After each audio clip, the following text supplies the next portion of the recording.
Class 10th, the main course reader book, First Flight, Chapter 4 from the Diary of Anne Frank. This lesson is about Anne Frank, the most renowned Holocaust victim from Germany, and Leslie Mary Frank, popularly known as Anne Frank, was born on 12th of June 1929 and she died in the March of 1945 when she was a very young girl. She was born in Germany and she was a Jewish girl by origin. Let's go into a little backdrop of the Anne Frank family. During the Second World War, Germany was occupying the adjacent countries and the Nazi army started invading Netherlands.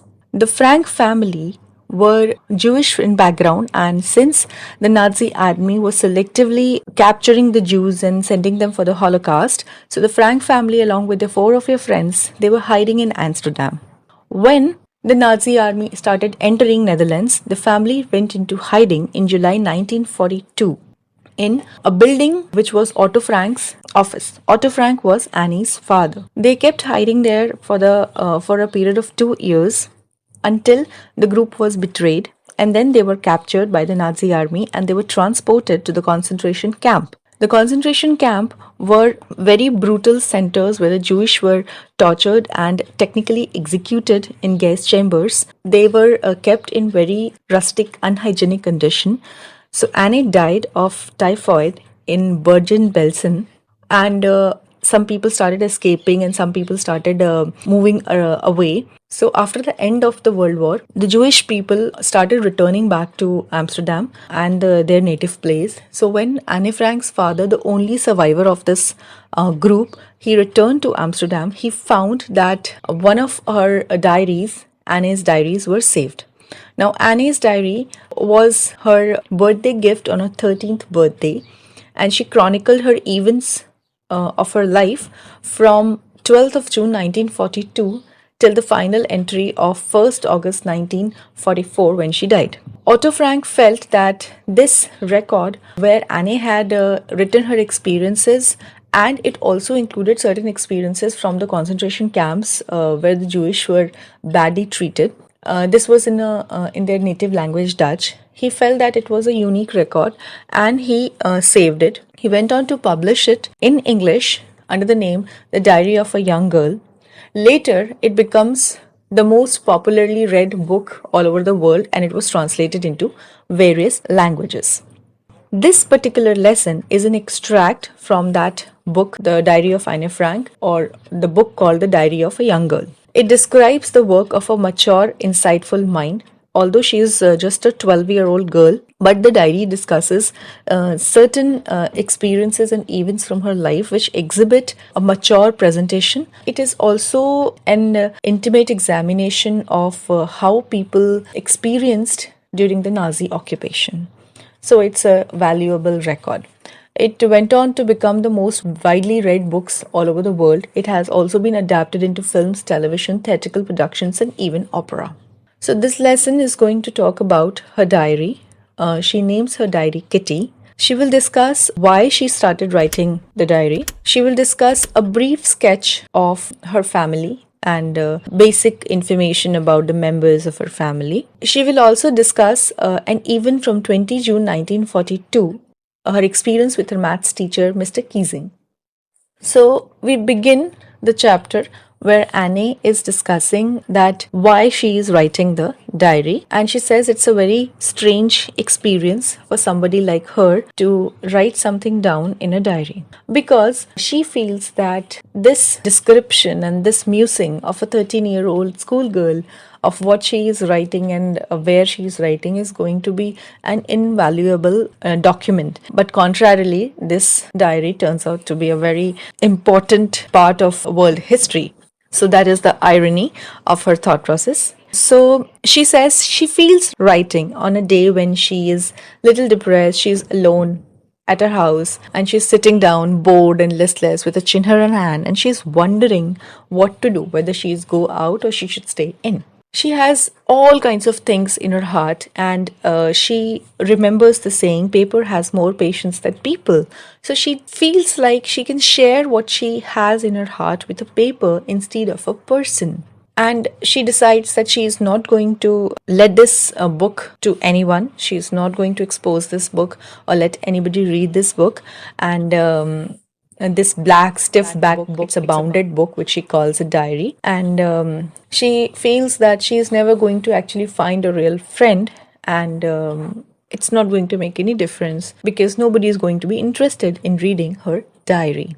She emphasizes the point that the thought that is provoking me to write the diary is that I actually don't have a friend. But it's not clear. It does not make sense because she's a little 13-year girl. She lives in a family and she's not alone in the world. And she actually is not. She has loving parents. She has a 16-year-old sister and she has an extended family of about 30 people. They are all loving and they have a good, nice home. But there is nobody in that gang which is like a friend to her. There has been no one whom she can call so close that she can share her thought process with them. She has certain friends whom she calls friends, but with them she just shares her everyday activities and basic things. She does not feel that they are any closer than that she can confide in them. So she decides to write a diary and she wants the diary to be her friend and she calls her Kitty. She gives a brief sketch of her life. She says she has a father, the most adorable father. He was married when he was 36 and she was 25, her mother. And she has a sister, Margaret. She was born in Frankfurt, Germany in 1926. Anne was born on 12th of June 1929. They lived in Frankfurt, Germany till she was 4 years old. Then Anne Frank's father migrated to Holland in 1933. Her mother, Edith Hollander Frank, she went with him to Holland in September, and the two little girls, Margaret and Annie, were sent to stay with their grandmother in Aachen. Then Margaret went to Holland in December and then Annie went to Holland in February. So in this way, the family initially lived in Frankfurt and they slowly migrated to Holland. She started her schooling and stayed in Holland till she was 6 years old. Her sixth grade teacher, she mentions about Mrs. Cooper's. She was headmistress and she was very attached to her. So it was heartbreaking for her when she was leaving school in sixth standard to move on and bidding her farewell. In the summer of 1941, her grandma felt ill and she died in January 1942. And she says she desperately misses her grandma and she does not have that guts to share this feeling with anybody. So actually no one knows how much she still loves her and misses her.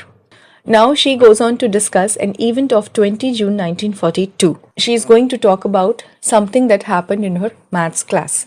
And this is an entire experience that she talks about what happens during this period of 20 June to 22nd June with her maths teacher. She starts her entry by stating the state of her classmates. She says they were quaking in its boots. It's a metaphor, which means that they were scared and nervous because they were awaiting their results. So it is just the process of the school that there should be some students which are just held back just to demonstrate the other students that the teaching system and the correction system is very strict. But she says teachers are the most unpredictable creatures on the earth. She says that because the child or the student actually does not know what the teacher is going to say or react, what will be his or her reaction to a certain thing that a child does. So she says she's not worried about herself and her friends and she's sure she's going to pass. The only subject that is problematic is maths, and so they don't have any other option and they're just waiting for the results to come out.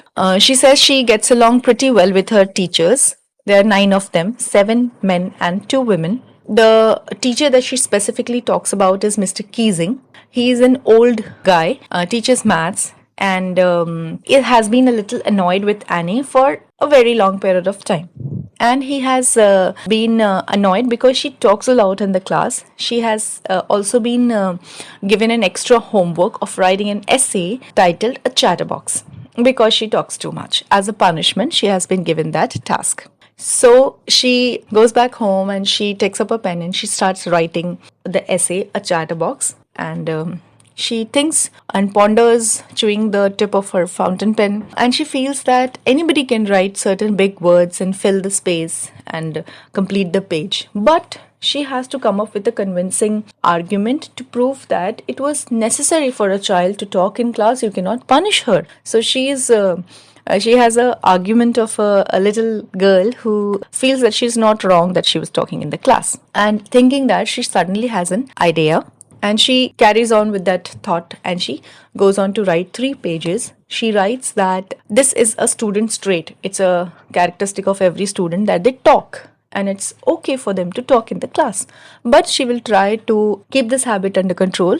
But it's going to be difficult because, and it's not curable, because it is not just a habit, it's a genetic trait. It's an inherited trait. She has inherited it from her mother, and you can do nothing about your inherited traits. So she writes this convincing argument of 3 pages and she submits the letter. Mr. Keesing just laughed at her arguments and reading her essay.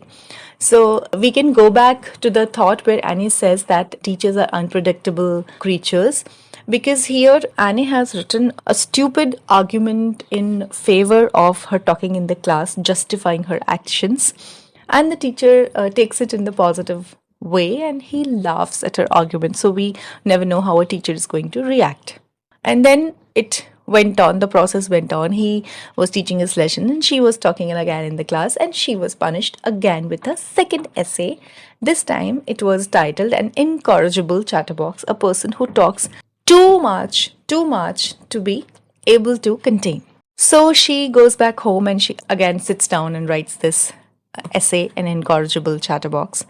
She submits the essay, and he has nothing to say to her arguments, and she does not say anything to her for the next 2 lessons that he was teaching in the class, because he understood by then that she will keep talking in the class while he's teaching, and it's nothing he can do. However, during the 3rd lesson, he was teaching and she was sitting in the class and talking again, and now he was very angry and she's punished again with writing a letter, quack, quack, quack, said Mistress Chatterbox. So every time he's giving her the topic, it is enhancing her trait of being a chatterbox and too talkative. So now Annie again goes back and she starts thinking, because she has been writing on the same topic for last 2 essays, and now she has a little exaggerated topic of chatterbox. So she was sure she has to come up with something original. She gets hold of her friend Sane, and he is very good at poetry. So he offered to help him. She decides to write this one in a verse, in a poetic form. So she feels that,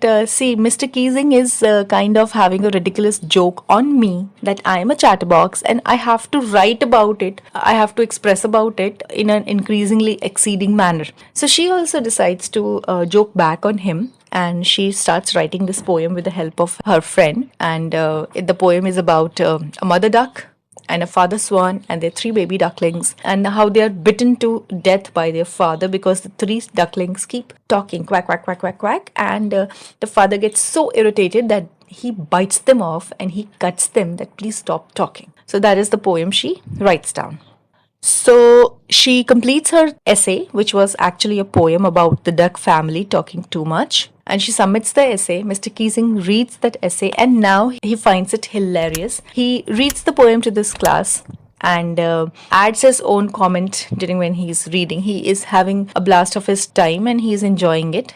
And he was also reading the poem to different classes that he was going. And since then, he understood that this little girl, Annie Frank, is too talkative and she has an argument to prove her talkativeness and she cannot be withheld. So he quits. She doesn't get any extra homework, any punishment anymore.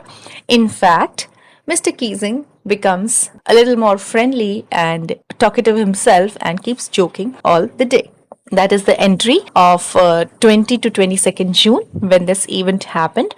And she completes the entry, signs the diary, yours, Annie. So this was the section of her diary which discussed a specific event with Mr. Keesing, and we can say it is an extract which discussed her experience in school with her maths teacher.